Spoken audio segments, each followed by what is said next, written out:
The noble principles expressed in the Monroe Doctrine did not apply to Indian nations living in lands claimed by or adjoining the United States.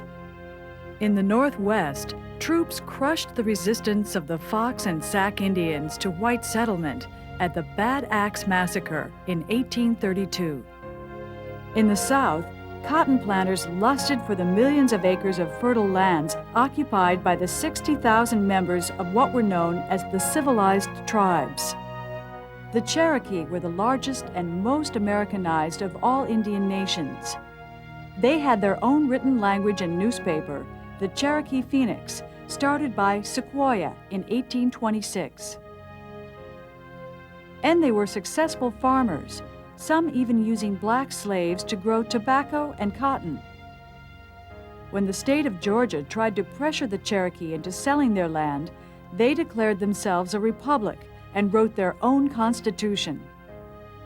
The Georgians are essentially, white Georgians, are harassing the Cherokees, trying to get into Cherokee land. And the Cherokees, who are by that time very assimilated, they're farming on plots that they own in a standard Western way. Lots of them are wearing European clothing.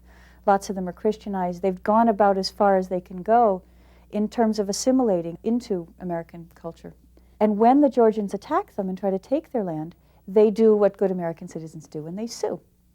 And the case goes to the Supreme Court, and the Supreme Court rules in favor of the Cherokees, which hands Andrew Jackson just what he wants, a chance to overrule the federal government on behalf of the state of Georgia.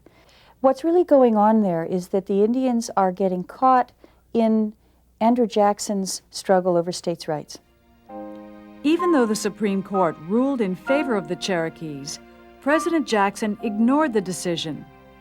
In 1830, he urged the U.S. Congress to pass the Indian Removal Act, which authorized the government to buy out the 5 civilized tribes and resettle them west of the Mississippi River in an area called Indian Territory.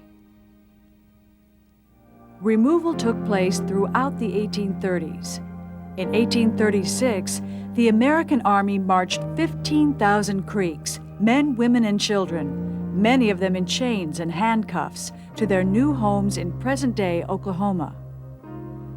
Between 1835 and 1838, thousands of Cherokees marched through snow and sleet with little clothing and at times no food. 4,000 died of disease, starvation, and exposure. These marches would forever be remembered as the Trail of Tears. Not all the civilized tribes gave in. In 1835, the federal government launched a long and costly war against the Seminoles in Florida, who had intermarried and lived with escaped slaves. There was a young chief by the name of Osceola who decided that the government was being unjust, that the land belonged to his people, and he felt that he would not give up his land without a fight.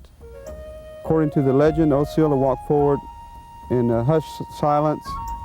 He pulled his hunting knife out, about 7 inches long, flashed it before the crowd, and shouted, "This is the only way I will sign." He then stabbed his knife through the treaty very violently, and this was the beginning of the Seminole War. Defeat of the Seminoles marked the end of resistance east of the Mississippi.